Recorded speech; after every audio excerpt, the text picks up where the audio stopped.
international intercultural communication, and we're doing a discussion on the movie Hidden Figures and how some communication theories just kind of apply to that. I'm Kira Smith. I'm Jamie Shepard. I'm Jamison Spees. And I'm Jalen Ballard. And so we're just gonna dive right in.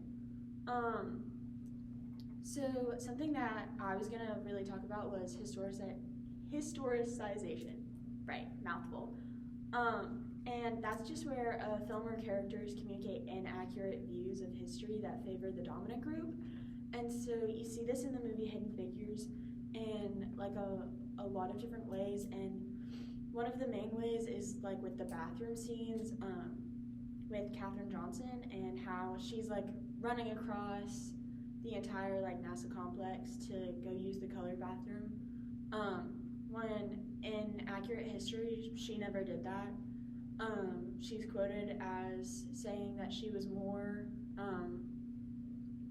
concerned with her job and the work she was doing than using the right bathroom. But every time that she used the white bathrooms, that she was worried about losing her job, but it just never happened. And in the movie, it comes to kind of like a culmination point where Al Harrison gets like fed up with her having to like run across because he needs her at her job, and so he goes and he like hits the metal colored women's restroom sign down and is like, at NASA we all pee the same color, which isn't even true depending on your hydration levels. So what do you think the important aspect of that is in looking at the movie as a story? So as opposed to just straight facts, that it is told in a storytelling way. Why do you think it's important to have that element of historicization in there? And is your computer going to shut off? It's still going to record, Okay. I promise. So I think part of the importance in the storytelling is that it adds a little bit more of a dramatic element, especially with her running scenes, and with the culmination point is that it just adds like bits and pieces of like action to the story instead of just sitting at a desk doing numbers, which a lot of, I think, audience members could get bored with. Not saying that those aren't important, because they are, but that it just adds something to break up the pieces and to give action to an audience that's very much used to action storytelling. I'm going to piggyback on the bathroom scene in just a little way. So I'm going to focus on convergence accommodation, which refers to moments when characters adjust their communication styles, their attitudes, their behaviors to reduce social dissonance and improve cooperation across barriers of race, gender, and institutional power. So the film shows how communication becomes a tool for social change, particularly through the experiences of Katherine Johnson, Mary Jackson, and Dorothy Vaughan. So like if you look at the relationship with Al Harrison and Katherine Johnson, it demonstrates convergence accommodation as a gradual shift from hierarchical distance to collaborative partnership. At the beginning, Harrison represents institutional authority at NASA. He communicates in a direct, results-driven way, and that reflects the urgencies of the space race against Russia. And he's not really focused on the social awareness that, or like the racial barrier for the awareness of Katherine Johnson. And then Katherine initially accommodates upward as she adapts to the expectations of being in a white male demonstrated area. So she suppresses her frustration and focuses on her performance rather than the actual emotional side. The turning point occurs though during Katherine's emotional explanation about running across campus to use a segregated bathroom, because Harrison's response, like you said, we all pee the same color. He tears down the colored bathroom sign, symbolizing convergence. He adjusts not only his behavior but his communication style, acknowledging that Katherine is an equal contributor to the NASA program rather than just a person of color or a woman. And then how much of Harrison's action do you think is him just not realizing the things that aren't impacting him? That there's a lot of the things with Katherine that, because he's not a black woman, he doesn't notice, and so he is more willing to sort of bridge that gap and make her an equal, like when he lets her into the boardroom. How do you see that showing up?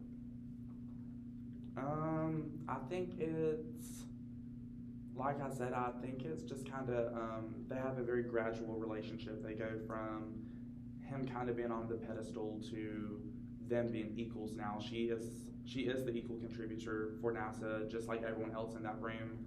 I don't think it's as much of a colored thing as much as it is a woman thing. I think he doesn't view it from her point just because men, not only during that time, but right now, men don't understand women the same way. So they're not going to pick up on the little things that matter. But even in that moment, I feel like he prioritized the speedness of NASA more so than the racial barriers or the gender barriers that was set between them. Kind of to like interject, I do think that like part of his movements and like the things that he changes is because it does like because her not being able to do her job right affects him and not necessarily because he cared about her being equal. And so I think a lot of it, like her being in the board meeting, she was like, I can't do my job and do it quick enough. And he was like, well, we want to get him to the moon, so let's go. You know, or like tearing down the bathroom scene, like she's taking away time having to do this and he doesn't have time for that. So I think that's part of it. That it's not from his care, it's him being self-centered and almost accidentally helping and assisting in these gender and race norms and expectations. Is that kind of? Yeah. What do you think? Yeah, I mean, that just like put a thought in my head. I'm trying to remember, like, because we didn't go to the very end, did we? So I was trying to think, like, at the end, like, you know, normally in like the storytelling movies, like you see like what happens with the characters after. I was kind of wondering, like, I wonder what happened with like their relationship after, but I mean, I really don't remember. I've seen the movie plenty of times, but I'm just kind of wondering about that. But I mean, I do see where y'all are coming from, because I mean, he can't be great at his job unless she's like good at her job, because they gotta like go off each other or whatnot. I think during the bathroom scene, he was being more self-centered than when he allowed her to go to the room with them. Yeah. I don't really think that was him necessarily being self-centered. I think it was him knowing that there was only one person that could do that job, and it was her. Yeah. So I feel like it was more self-centered because, like, he tore down the bathroom. Like, obviously he needed her there, but now it's not so much that she needed him; it's that he needed her. So I feel like it was a different setting. Were there any more like clips that you saw that you like fact checked from the movie?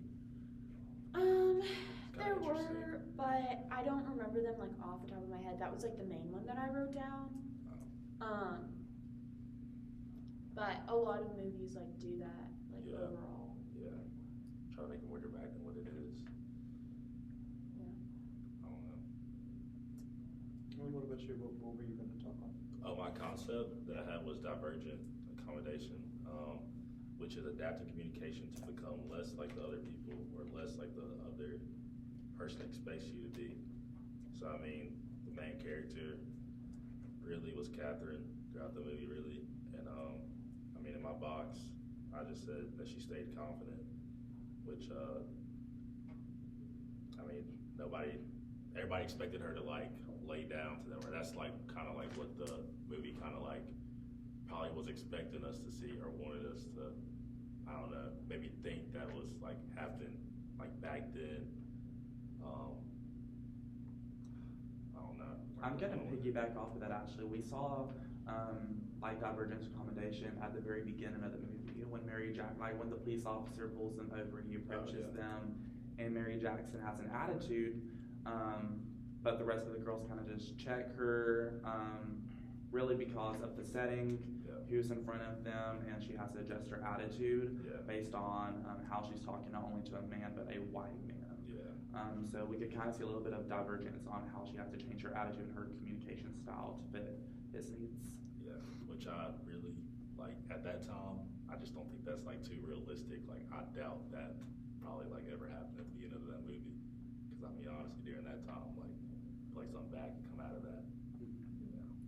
I think it's also interesting talking about divergence in the scene where they're all in the boardroom and then she goes to the chalkboard, that it really subverted a lot of the expectations of the men who didn't know her, particularly the expressions of at the end of the table it was a bunch of naval officers, And it was particularly interesting to see their reactions to her speaking up in a meeting, to her participating. And then when Mr. Harrison asked her to go to the board, she does it, and she does it boldly and out loud. And I think that's a great example of her just being herself and not converging to try to meet what everybody else thinks that she should act like, or has the idea of. Particularly in Hidden Figures, we see most of the women are in secretarial roles, and in that scene, Catherine is really not at all acting like a secretary. She's acting like one of the people in charge. And so it's interesting that she's really diverging from the norm, and she's really diverging from what everybody thought that she should be doing. Yeah. Along those same kind of lines, do you guys think you see divergence, accommodation with Mary Jackson and petitioning the court so that she could go to the all-white high school so she could become an engineer? And do you think that's part of it, or am I reaching a little too far? I don't know if that's more divergence or convergence, because there's the scene which you're talking about where she's talking with the judge. I would say it's more convergence accommodation. Well, I think the actual specific scene of her talking to the judge is convergence, but I think the whole entirety of it, of her fighting and getting the court case and getting to be able to go, I think that as its entirety is more divergence. But I think bits and pieces in that is convergence. Yeah.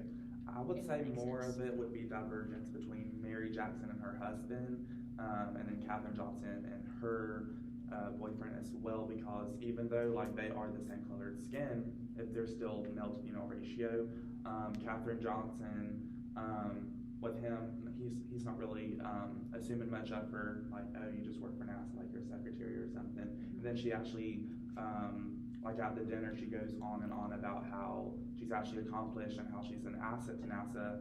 And then he kind of has to check himself. But also with Mary Jackson's husband, he doesn't want her necessarily to begin to become an engineer, or he doesn't think that she's going to have the opportunity to, because it's a white man's job. But then he doesn't really check himself, but he supports her because he knows that's what she's going to go out and accomplish. So I feel those are more divergence related scenes. You can really see it in when Mary is at the high school with she's is there anywhere I don't she says I don't see a colored section, where do I sit? And she's really kind of holding her own. So yeah, I can really see. Doesn't she end up sitting front and center? Yeah, in the middle. Yeah, Yeah. right in the middle. Yeah. Right in the front, right in the middle. That was a power move. Hands down power move. And then the last thing that I think all of these different topics kind of combine to talk about is ethnocentrism and then American exceptionalism. Because a lot of what these different issues of convergence and divergence and historicization is the ethnocentrism that really comes out in the movie. And ethnocentrism, briefly, is thinking that your culture is at the center, at the top, the most important, the best at everything. And it really shows up in almost the very first scene of the movie where they're being pulled over by the cop. The car's broken down, the cop is there, and there's oh, well, we work for NASA. And he's oh, we gotta beat the Russians, which really immediately throws out that idea of America is the best, America is better than everyone else, and they're so almost offended that the Russians were the first man in space. They're appalled that could happen because that contradicts their idea of who they are. So I wanted to ask you guys, what do you think is the line in the movie between patriotism and American exceptionalism, particularly in the scene where they're greeting the new pilots? So the pilots get off the plane, they're shaking hands, the people are segregated by color. What do you think is the line there between it's very patriotic, but is it bleeding into American exceptionalism, and in what ways is it doing that? What do y'all think? I think that particular scene leans more patriotism. There are just other scenes that stand out as more American exceptionalism to me, when Al says, how are we losing a two-man race, and it's talking about the the space race with the Russians. So that definitely gives more American exceptionalism to me than the like pilot scene. Something else that gives more like patriotism about it is that Glenn Powell's character, don't remember his name, he Alan Shepard. I believe you.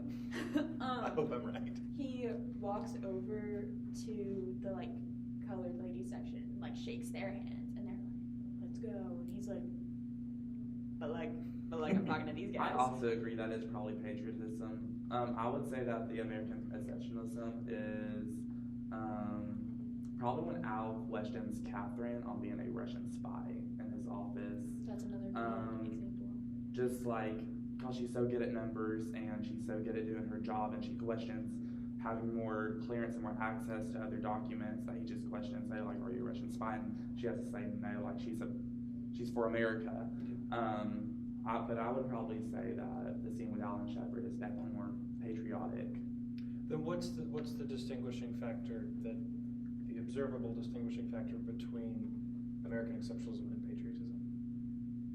I think at least the way the movie portrays it is that the American exceptionalism that we like see is usually like looking at another culture with a bad light and not necessarily looking at your own culture with a good light, because there is like patriotism is somewhat good for like cultural relations within your own country and like economic prosperity and like this, that, and the other, and like the American exceptionalism kind of leans more towards like, at least in the movie, is like the Russians are the worst, they better not beat us, we're better than them, kind of like smack talk almost, or like when someone's doing too good or like requesting more access, they're like, are you with the bad guys, like hello?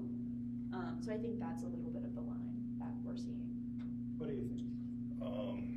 Just to be honest, I'm not fully grasping the exceptionalism. So the exceptionalism is pretty much that, in this case specifically, that America is better than everybody else in every conceivable way, and that everybody's kind of buying into that. Yeah, I know. Yeah. That's what I was gonna like. I was just gonna say like the movie as a whole is just like, I feel like it's just patriotism, because I mean obviously you have Mary Jackson, Catherine, and Dorothy. I mean, being black, and just like you just said, they all just bought in for just one cause, to fight the space race against Russia. So I mean, that's like my thought on it. And now I guess so in today's video, we've talked about convergence and divergence and how they sort of correlate to each other, and then also about the historicization in the movie Hidden Figures, and then finally we touched on the issues of ethnocentrism and then also of American exceptionalism. Do y'all have any final thoughts before we wrap up? I always kind of end with the live, laugh, love communication.